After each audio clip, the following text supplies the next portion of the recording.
In today's video, I'm going to teach you how to create and manage gradient sets in Clip Studio Paint. If you've ever found yourself scrolling through a long list of gradients, this quick setup will help you organize them into tidy, reusable sets so you can work faster and stay consistent across your projects.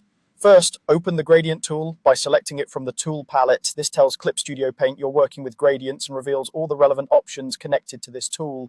With the gradient tool active, look over to the subtool palette. Here you'll see the list of available gradients you already have, whether they're defaults or ones you've imported or customized. To customize how these gradients are organized, click the small wrench icon at the bottom right of the subtool palette. That opens the subtool detail window, which is where Clip Studio Paint keeps the deeper settings for tools. Inside this panel, find and select the gradient set section. This is the control center for grouping your gradients into collections that make sense for your workflow.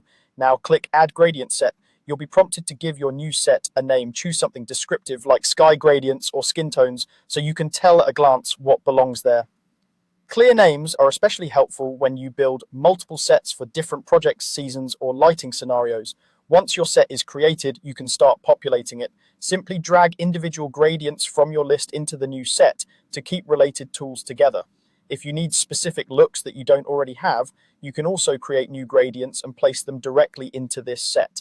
Think of the set as a folder. It's there to help you keep everything neatly grouped so you don't waste time hunting.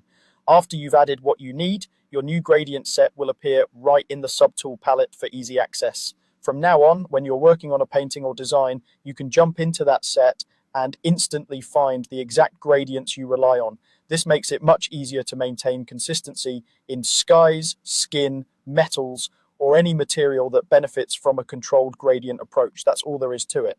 By selecting the gradient tool, opening the subtool detail, creating a named set, and dragging your gradients in, you've built a streamlined library tailored to your art. Keep your naming clear.